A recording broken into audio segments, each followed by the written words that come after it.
Ollie, just in terms of team news, a few players haven't travelled out. What's the situation with their injuries? And has David been rested, or is he still carrying the injury? David's been... sorry.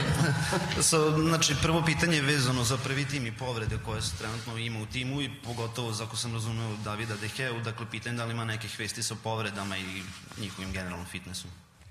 He will be ready for Sunday, so... but we didn't take the risk of traveling here with him now.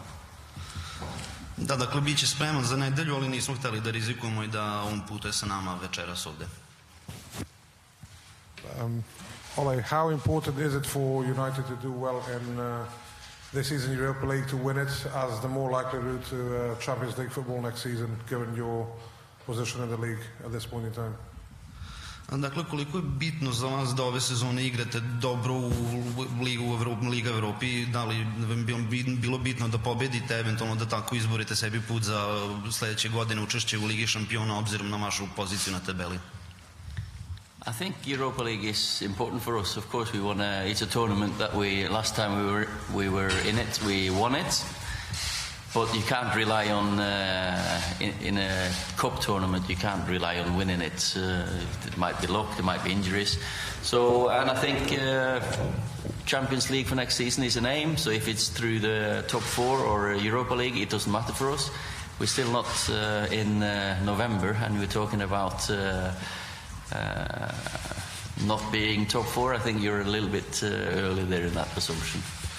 Dakle, mislim da je za nas svakako bitno kako ćemo ove godine igrati u Ligi Evrope. Posljednji put kada smo u ovom takmičenju učestvovali smo i pobedili, ali opet u kup takmičenju poput ovog nema nikakve garancije za pobedu. U stvari je sreće, stvari je i povreda koja postoje. Liga šampiona sledeće godine je svakako naš cilj, a kako ćemo do nje stići, da li kroz pobedu u ovom takmičenju ili tako što ćemo se izboriti za jedno od prva 4 mesta, to ostaje da se vidi. Obzirom da je tek novembar, mislim da je komentar o tome kako nam je teško da dostignemo malko preuranjen. Last season, some of your best performances came away from home in Paris or in against Tottenham or Arsenal and Chelsea. Now you've played 11 games without winning away from home. Is that down to the opponent setting up against you, or is it down to confidence? How do you reflect upon that from a manager's perspective and a player's perspective? Dakle, pitanje i za menadžera i za igrača. Prošle godine su neki od najboljih utakmica koje ste odigrali bili u gostima protiv Paris Saint-Germain, Arsenala ili Tottenhama, a ove sezone već 11 utakmica ste bez pobede u gostima. Šta mislite o tome, koji je uzrok tome i koje su vaše perspektive? It's a question we've asked ourselves as well, because after I came in, we won. I can't remember how many away games, 9 on the bounce, and since then we haven't won any. So it's an issue that we have to deal with, sort out as soon as possible. And we got 4 away games now on the trot, so hopefully that statistics will turn. Da, to je pitanje koje smo mi postavljali sami sebi, a kao što rekli, kada sam došao u tim vezali smo puno pobjeda u gostima, a onda od tada nijednu, tako da je nešto, to je pitanje kojim se i mi sami bavimo i svakako ćemo morati da ga rešimo jer nam slede neke teške utakmice u gostima, tako da vidjet ćemo šta se tim povodom može uraditi. Yeah, like you said, it's never nice when you're not winning away from home, so it's something like the boss has said that we're working on, we're questioning ourselves, and we've got 4 away games now, 4 tough games, but we're going to be looking to pick up victories in the games, so we're starting tomorrow, and hopefully we can kickstart that with a win tomorrow. Da, kao što je rečeno, znači nije nam nimalo prijetno to što nismo pobedili davno u gostima, ali to je nešto o čemu mi razmišljamo i na čemu radimo. Očekuju nas 4 vezane teške utakmice u gostima i nadamo se da ćemo ostvarivati pobede i nadamo se da ćemo moći da počnemo sa time sutra i da tako pokrenemo jedan pozitivan niz. Harry, over here. Harry, this is the first European game that Partizan have played since racist incidents forced to close the ground against Mulder and Alkmaar. You were involved in Sofia last week. If the same thing happens again, how prepared are you to do what happened last week in Sofia and, speak to the referee, speak to the officials and get the game stopped? Yeah, we will trust UEFA to follow their protocol in the 3 steps. Obviously in Sofia was sickening atmosphere, something that I don't want to be part of again, and we're positive tomorrow night will be a great atmosphere, one that we're all looking forward to playing in. And like I've said, if something does go off, then we'll follow the three-step protocol, and I'm sure there'll be people on and off the pitch doing their bit to make it improve for the future. Pa ja verujem u UEFA protokol iz 3 koraka sa kojima se postupa i odnosi na ovakvim temama. Ono što se desilo nedavno u Sofiji je bilo zaista užasno i ne bih želeo da se tako nešto ponovi, ali mi se radujemo sutrašnje utakmice, verujemo da će biti sjajna atmosfera, a ako se nešto loše desi, ponovo mi ćemo pratiti UEFA protokol od 3 koraka i verujem da će se na taj način sve razrešiti. Harry, this is the first chance we've had to talk to you since you signed for Man United, unbelievably. But how has the step up been from Leicester to Manchester United for you? Ovo je prva šansa, Harry, koju smo imali da popričamo s vama od kada ste potpisali za Manchester United, tako da možete li nam nešto reći o tome kakvo je bilo prilagođavanje na tim posle prelaska iz Leicestera? Yeah, it's something that I'm really enjoying. I'm enjoying being part of this club, such a big club. I like the big pressure games. It's something that I look forward to. For example, the big game against Liverpool. I'm going to be part of this club for the future. I signed a long contract here, so I knew coming in straight away wasn't going to bridge the gap straight away to the top two. But it's something that we're looking forward to working on and progressing in the future. And I want to be part of that. To je nešto u čemu zaista uživam cijel biti deo jednog ovako velikog kluba i ja se kao igrač radujem pritisku koji sa sobom nose velike utakmice, veliki derbi kao prošlonedeljni protiv Liverpoola. Ja sam ovde potpisao dugoročan ugovor i dugo ću biti u klubu i nadam se da ćemo se zajedno rasti i razvijati i da ćemo veoma uskoro moći da se približimo do prva 2 mesta u Premier Ligi. Ollie, goals have obviously been an issue since the first game of the season. Roy Keane said on Sunday, there's a simple solution, go out and sign Harry Kane. I want to know your thoughts on that, and is it as simple as that? Za gospodina Solskjaera pitanje, dakle golovi su bili problem, znači davanje golova od početka sezone. Roy Keane je nedavno rekao da je taj problem lako rešiti, dovedite Harrya Kanea u tim. Koje su neko vaše mišljenje o tome? Roy's quite straightforward, isn't he? So no, for us it's working hard. Getting Anthony back is going to be a massive boost for us, and I'm sure that when Anthony comes back, that will help Marcus as well. So with the forwards we've got, with the pace and the skills, I'm looking forward to the next few weeks. Can they be that type of striker like Kane to score those sort of goals he scores, the amount of goals he scores? You can. There's not many. You got the Lewandowskis and the Harry Kanes. There are like the Alan Shearers, Ruud van Nistelrooy, fantastic goal scorers.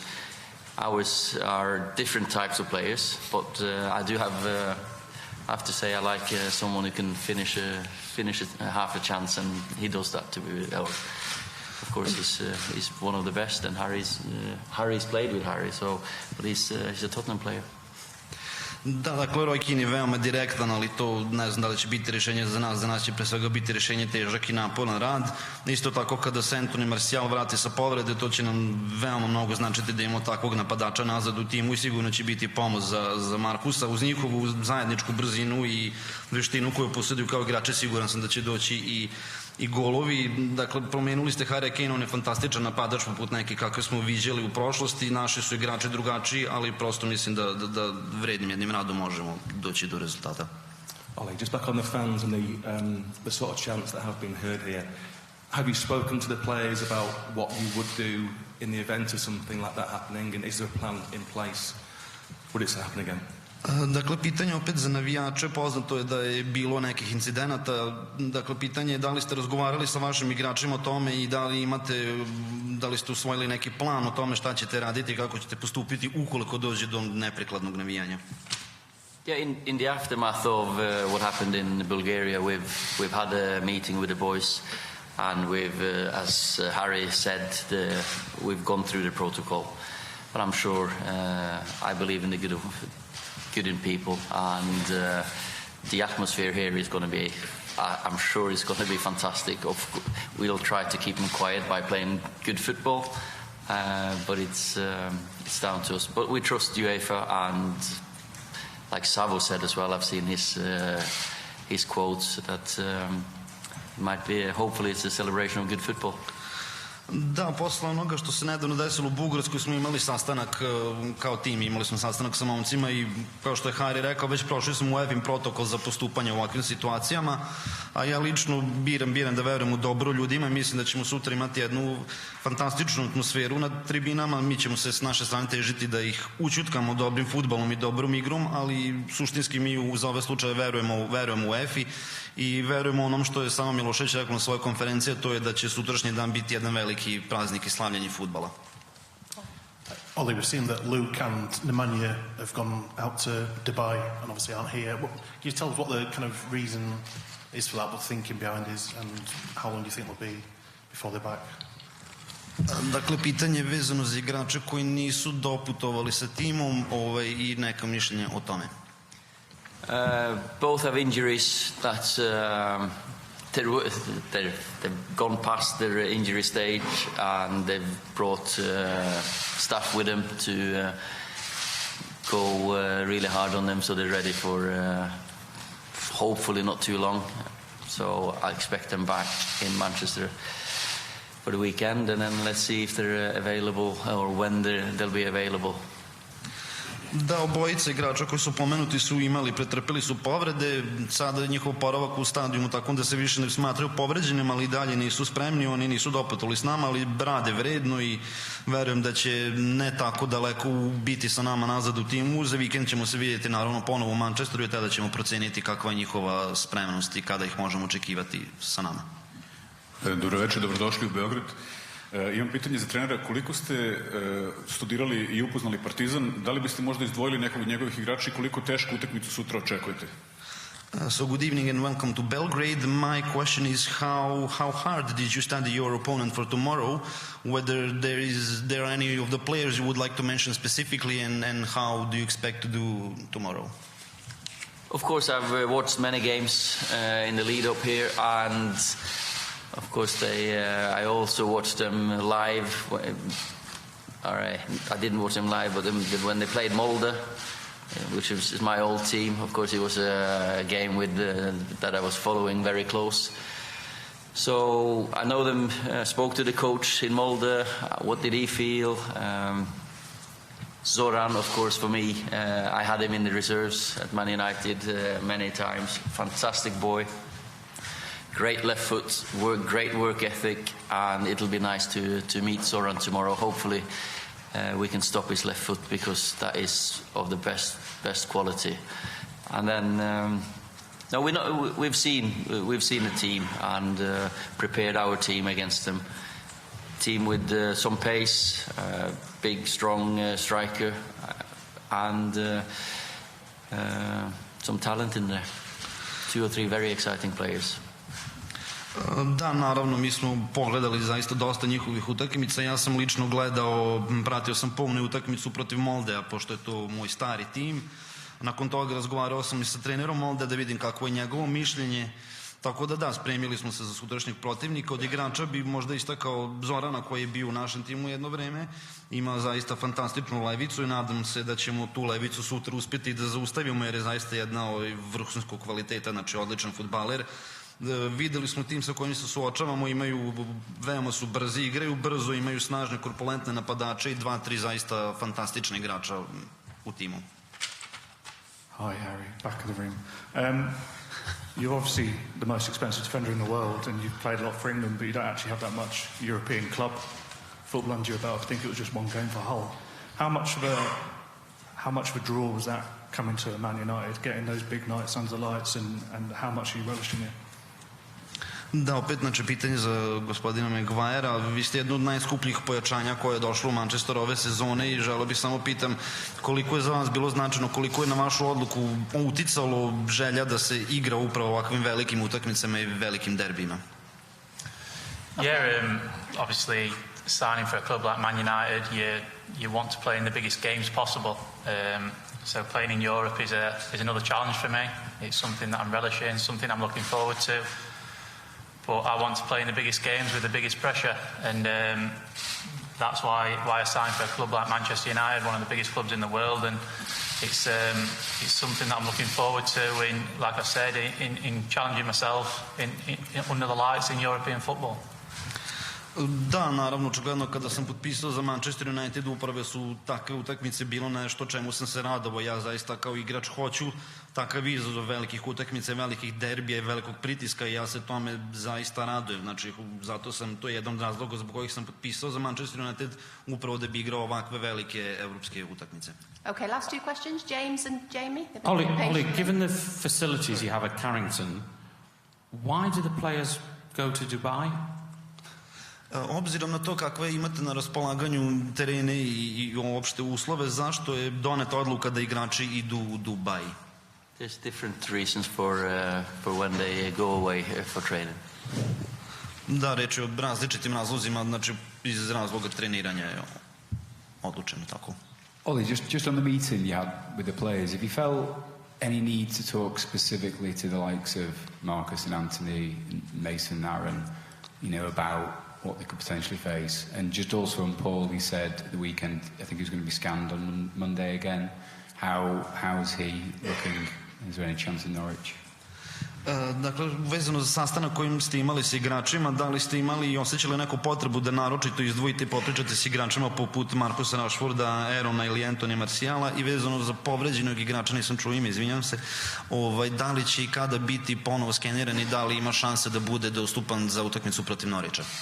We've spoken in general on the subject, but of course Harry and Marcus that were in Bulgaria, they were freer to talk about the atmosphere, how it was, what we can expect, if it's what's the worst case scenario.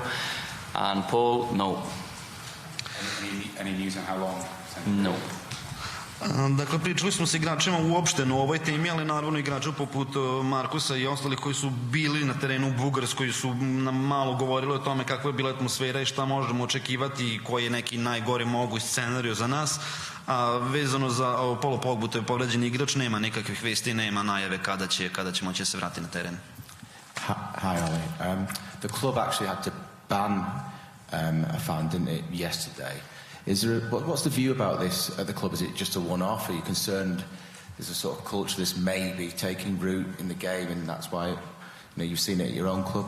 What's the sort of general view, please? Dakle, pitanje za igrača.